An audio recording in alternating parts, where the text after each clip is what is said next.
नमस्कार, मी प्रियंका गायकवाड. पुणे प्राईम न्यूजमध्ये तुम्हा सर्वांचं स्वागत. पुण्यामध्ये गुन्हेगारीच्या घटना दिवसेंदिवस वाढतच आहेत. अशामध्ये पुण्यातून एक धक्कादायक माहिती समोर आली आहे. पुणे शहरामध्ये जवळपास 1000 पेक्षा जास्त सीसीटीव्ही बंद आहेत. ऐन गणेश उत्सवाच्या तोंडावर पुण्यातून ही धक्कादायक माहिती समोर आली आहे.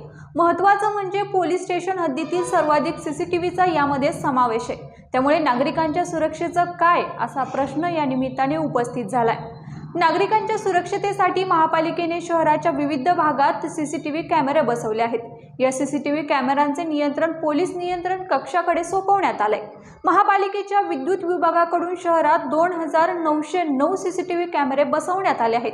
यापैकी 1855 सीसीटीव्ही कॅमेरे सुरू असून तब्बल 1045 सीसीटीव्ही कॅमेरे बंद असल्याची माहिती समोर आली आहे. तर मार्केट यार्ड पोलीस चौकी आणि अलंकार पोलीस चौकीच्या हद्दीतील एकही सीसीटीव्ही कॅमेरा सुरू नसल्याचं समोर आलंय.